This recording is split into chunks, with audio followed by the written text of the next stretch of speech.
Good evening, everyone. Welcome to our MPC Online Bible Study. I'm Matthew, the lead and teaching pastor here at Mansfield Pentecostal Church. And every Tuesday night, we have our thought to think about, a question to ponder, and our text to study as we go through studying the Bible together. We've been starting a series for a few weeks called Journeying Through the Hebrew Bible. And what I'm doing is I'm taking us through the various books of the Hebrew Bible, unpacking what they mean and applying them to the Christian life. However, to date, we haven't actually started looking at any books because what we've been doing is doing a bit of background to the Hebrew Bible. So we've looked at the survey of all the books, how they fit into the large story of the Hebrew Bible. And last week, you remember, we looked at the reliability of the Bible, that it is a trustworthy document, it's a trustworthy book that we can be confident in, that its message is authentic and true. Now tonight, what I want to do is I want us to actually start looking and delving into the books of the Bible. And tonight we're going to start to look at the book of Genesis. Genesis means origins. So it is a book of origins that explains of where things came from, where the universe came from, why we have sun, moon, stars, why do we have fish, birds, plants, why do we have galaxies, why do we have the origins of marriage and sex and civilization and government. It shows why culture developed and how culture developed, why there is such a thing as sin and death and murder and war. There are three facts of life. Birth is painful, life is hard, and death is certain. And Genesis, it gives us the explanation as to why this is the case and how this all started. Now, I find it interesting that possibly two of the most ridiculed books in the whole of the Bible are, in fact, the book of Genesis and the book of Revelation. And that doesn't really come as any surprise, because Revelation tells us where we're going, what the future holds, whereas Genesis tells us where we've come from. And understanding where we've come from is very important in terms of shaping our identity as people and understanding who we are and the value we attached to human life. And so Genesis is very much a foundational book. And when you think about it, key terms that are really important to the Christian faith, terms like sin, covenant, faith, election, all those terms are rooted in the book of Genesis. And so it really sets a foundation not only just to the New Testament, but also to our faith as well. Now, before we look into the content of Genesis, I think the first thing we need to ask ourselves is, who is the author of the book of Genesis? Now, it's widely regarded that Moses was the author. And therefore, if Moses was the author, it was written about 1400 years before Christ. However, if you know anything about the book of Genesis, you'll know that the content or the stories of the Genesis predate Moses by thousands of years. Moses was born about 300 years after the last chapter of Genesis. But as you know, the story of Genesis goes back many, many years, even before that. And so it's very clear that if Moses was the author, which most scholars believe, and I believe was, and the Bible itself attests that Moses was the author of the Torah, therefore, Moses must have compiled stories that were passed on to him to write the book of Genesis that we have. And so when you read the book of Genesis, what you'll find is a very interesting and unique phrase, as I mentioned, is unique to the book of Genesis. And that is this phrase that this is the account of. Now, the Hebrew word for that is the word todalot, and it literally means these are the generations of. So what these are, these counts, or these todalots, as it were, they are stories that were passed on down the generations, providing a historical record of a particular family line or a genealogy. So, for example, throughout the Genesis, 11 times you get this phrase when it says, this is the count of the heavens and the earth when they were created. And then we got, this is the written account of Adam's line. Then we got, this is the account of Noah. This is the account of Shem, Ham, and Japheth. This is the account of Shem. This is the account of Terah. This is the account of Abraham's son Ishmael. This is the account of Abraham's son Isaac. This is the account of Esau. And this is the account of Jacob. And so every time you see this phrase throughout the book of Genesis, you know that you're coming into a new literary unit. You're coming to almost like a new document of writing that was probably gathered by Moses, compiled and edited by Moses into what we have as the book of Genesis. Now, there's some debate amongst scholars whether these tags are referred to as closing statements to what is written before, or whether they are titles for what is about to happen before. But either way, it's very clear that these phrases introduce us or close a literary unit of writing that Moses would have gathered and compiled into the book of Genesis. So in view of this, it is entirely possible that these units represent documents or oral stories that were passed down through the generations. They could also, and as I mentioned, edited by Moses. Now, whether these stories were written orally or they were written down, we don't know. If they were passed on orally, they could have been passed on as stories or folk stories, or passed on. You can imagine a family around a campfire, and the dad would tell the stories of their great-granddad or the great-great-great-great-great-granddad. And these were the total lots, the generational stories that were passed down orally down the generations. Sometimes stories are passed on orally through hero storytelling.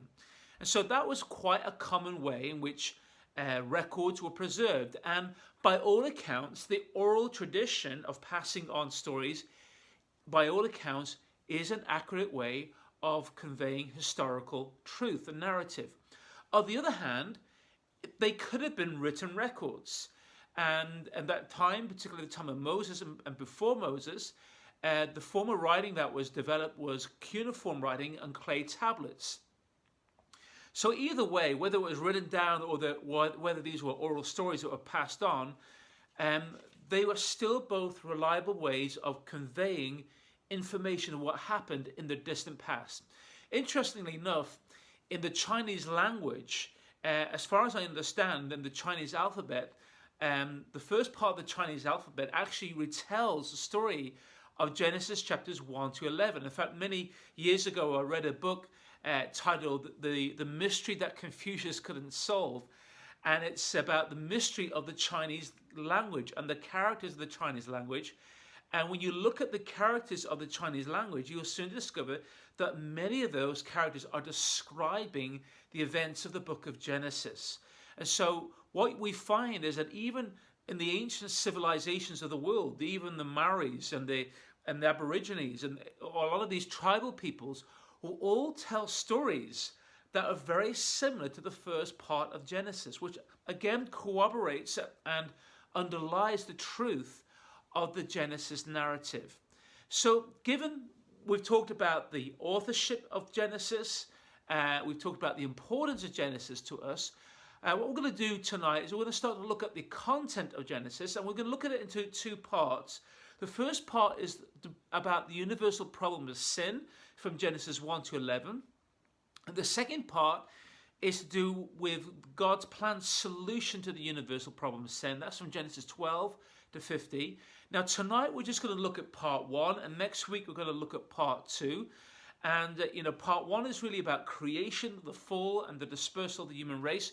Part 2 is really about the founding fathers of the Hebrew nation and the nation of Israel, which we'll be looking at next week.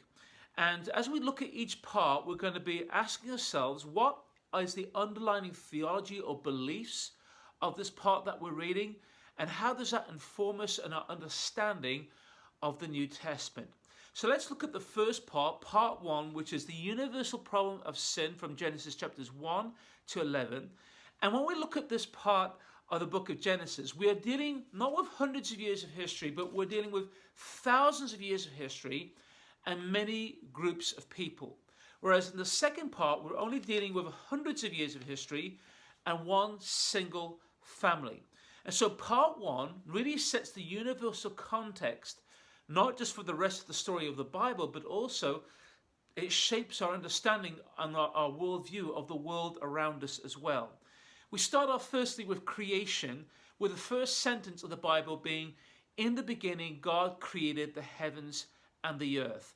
Now, it should be noted that some translations translate it slightly differently, such as the NEB translated it, "When God set about to create the heavens and the earth," and then it goes on. And so there's some dispute as to what is the correct translation. Most translations would go for the first one, that in the beginning God created the heavens and the earth.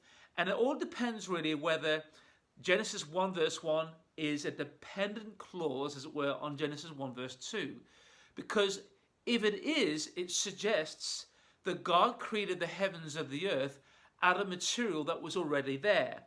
But if it isn't, it suggests that God created the heavens and the earth out of nothing. And so Genesis 1 verse 1 is like a title giving an introduction to the work of creation.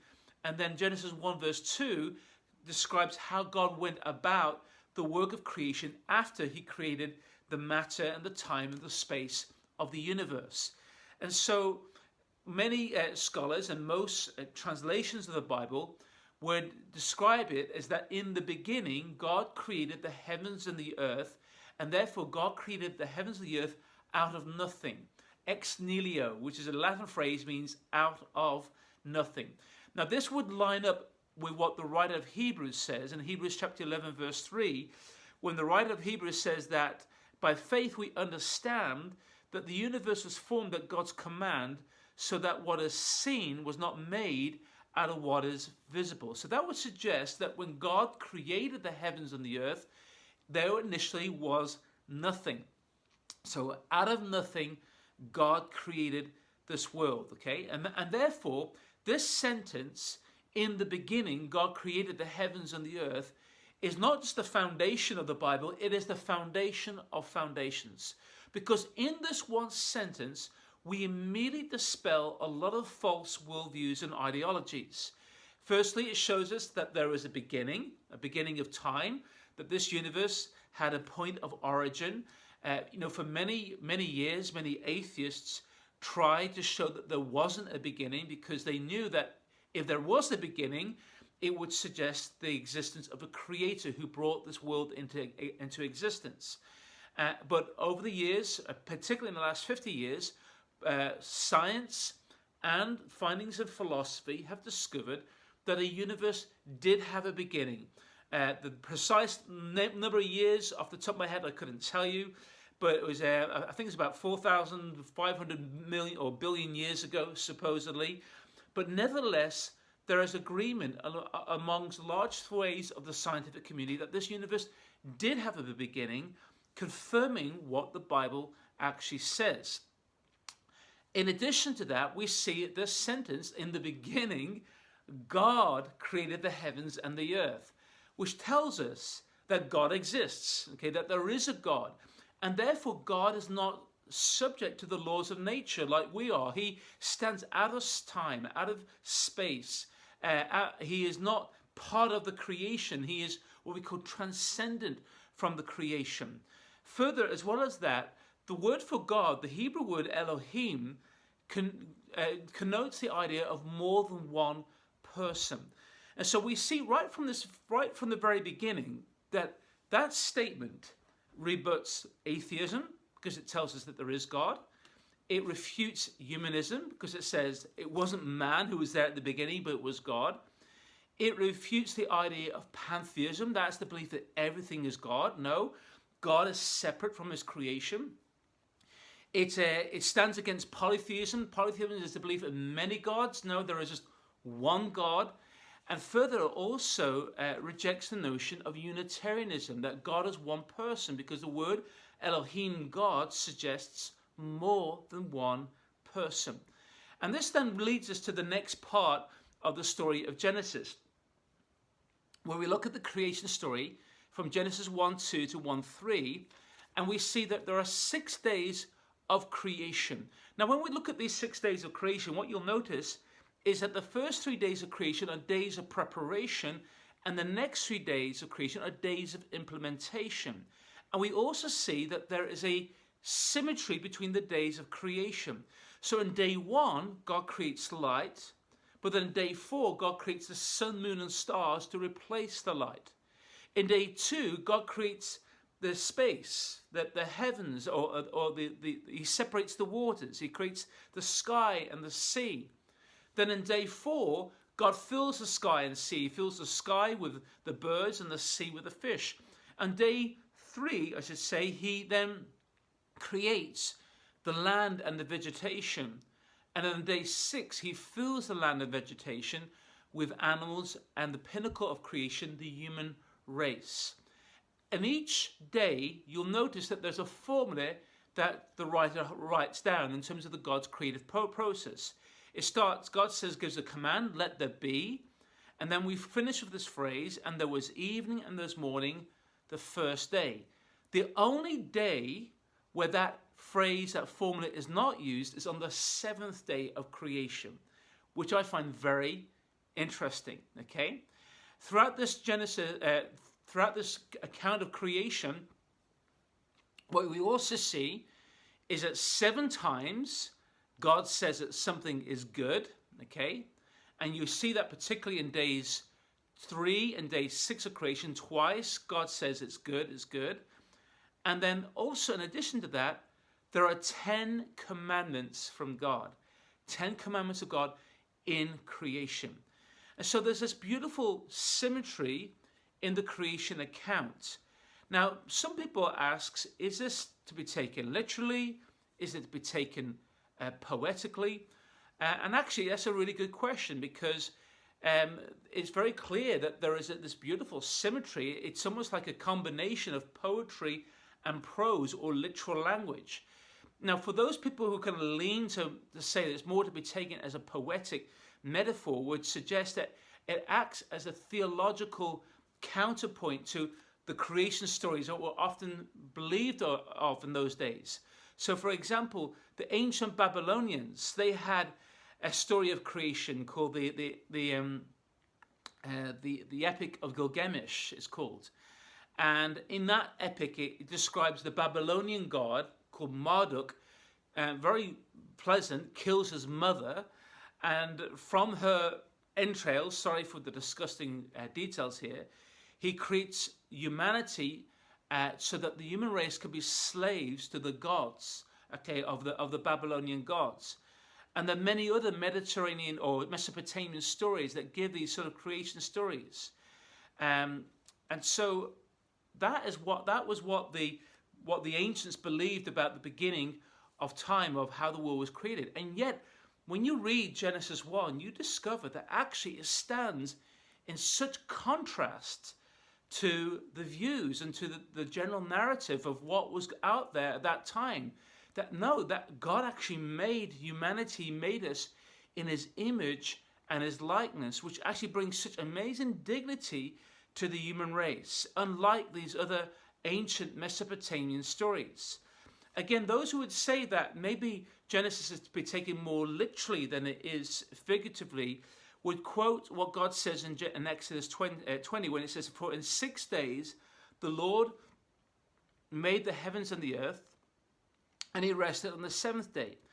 I personally think that it is to be taken as an orderly account of God's work of creation, okay? Now, I don't know whether the days were literal 24-hour periods or not, okay? It's not a hill that I feel that I need to die on, but I do think it provides an accurate record of God's creative work in creation. And actually, to be honest with you, the order of creation is actually very much in line with what modern science shows us. The order of creation, from the planets to the stars to the actual the animal life, the plant life first, the plant life, the seed life, the bird life, the animal life, human life. We see this order of creation in the Genesis, actually, which again would line up with what we know from modern science. And so we see this beautiful symmetry. It's very symmetrical. And the reality is that the book of Genesis, in Genesis chapter 1, was ahead of its time in its description of how God created the heavens and the earth. There is no other document like it at all. And actually, that should give us incredible confidence in the inspiration of Genesis. And what really sets it apart, as I mentioned before, is the dignity that it gives to humanity, that God made us in his image and likeness, male and female, that marriage was his idea, that he created us to have dominion over the earth and to fill the earth. In fact, one of the commands that God gives to the human race is to be fruitful and increase in number, to fill the earth and to subdue it. Okay, so after the creation, we then come to the next part of the Genesis narrative, which is the do of the fall. And at this time, we're moving now into Genesis chapter 2, verse 4 onwards. And what we see, we come into a very different type of genre of literature. Okay, so instead of, we discover actually that God has a name. His name is Yahweh Elohim, the Lord God. And we move from the large brushstrokes of creation that we see in Genesis 1 now to the finer details of God's work of creation when he creates the first man, Adam, and his wife, Eve. And so we see a description of God working in creation, making the first human beings. And when God creates Adam, we see three things in how God created Adam to have, what he created him to have. We see that Adam was in a place of peace. He was in a place of harmony. Firstly, he was in peace with creation. God has given him authority to name the animals, to rule over the earth, not as a lord, as it were, but as a steward, to tend to the earth. He was given a vocation and a specific location. He wasn't to abuse the earth, but he was to harness it and bring it under control. We also see that he is at harmony in his relationship with God. He has intimacy with God. He can talk with God face to face. He walks with God in the cool of the day. And so we see that there's a relationship, a dependent relationship that Adam has with God in his obedience, where he walks in obedience to God. Adam is not made inherently immortal. In other words, he doesn't live forever and ever, but his life depends on that obedient walk with God. And so God created Adam inherently. He created him good. He created him a morally perfect being, but he was also not a robot. He was also morally responsible for his choices and actions, and he had the ability to exercise his free will. And so we see at the very beginning of creation that in relation to his relationship with God, God gives Adam a free will, and where he's free to eat of any tree of the garden, except for the knowledge of good and evil. For on the day that he eats of it, he will surely die. And so although he was made good, he still had a free will, and he can choose whether to live forever or not. And so he was in harmony with creation, he was in harmony with God, but he was also in harmony in his relationships. We see the first marriage between Adam and Eve. We see that God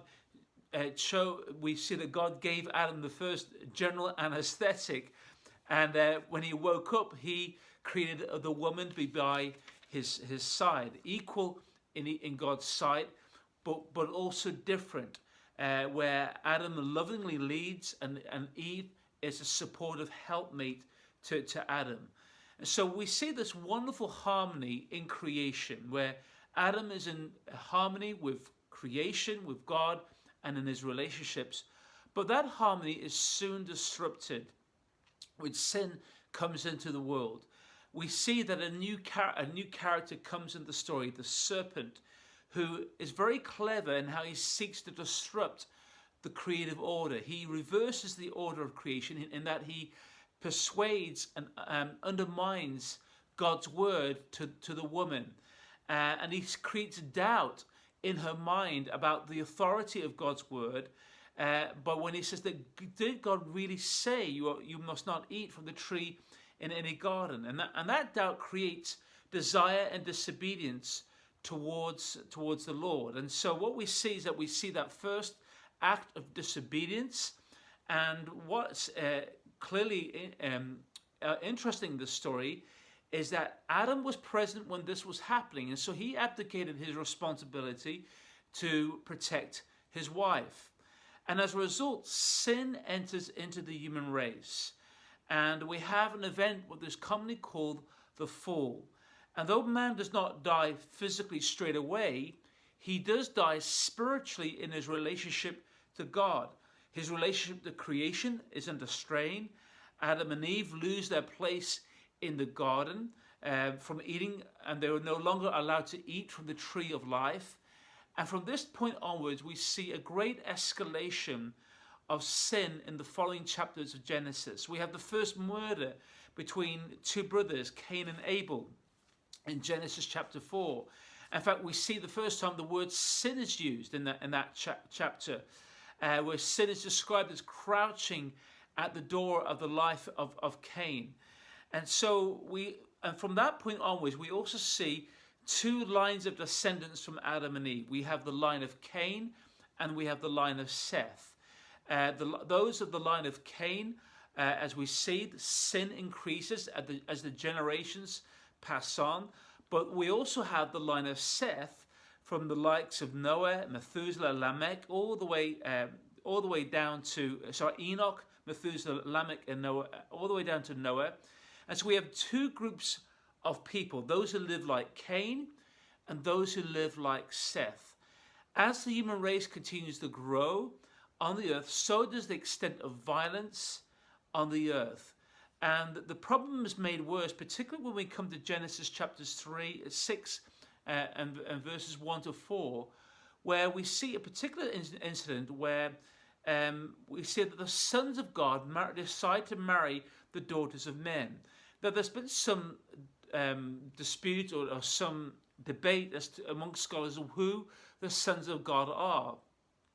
Some scholars think it is a reference to the sons of Cain, but actually I think in the context, and particularly when we relate it to the book of Job, it would appear that the sons of God are actually fallen angels. Angels have left their place and they marry some of the daughters of men. And in doing so, they create this hybrid race, a fallen race of people known as the Nephilim. And this only escalates the problems on the earth to the point where we come to the point where I believe is one of the most saddest verses in the whole of the Bible, where the Bible says the Lord was grieved that he had made the human race on earth, and his heart was filled with pain. And so God decides to destroy the earth, to start again, to destroy the earth with a flood, and through that rescue a family and rebuild the human race again through one family. And that family is through Noah and his descendants, who I mentioned earlier on. And so after the flood, Noah saves Noah and his family. God saves Noah and his family. And from the three sons of Noah, Ham, Shem, and Japheth, we have three groups of people who inhabit the earth. God commands the descendants of Noah to settle in the land of Shinar, in the plains of Shinar, to fill the earth and subdue it, I should say, just as he had commanded Adam and Eve from the very beginning. But rather than doing that, they disobey God and they settle in the plains of Shinar and a place called Babel, which means the gate of heaven.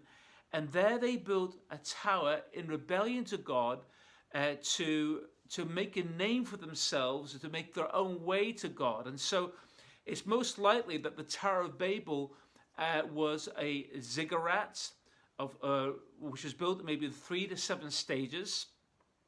And really this was a symbol of human pride and rebellion against God.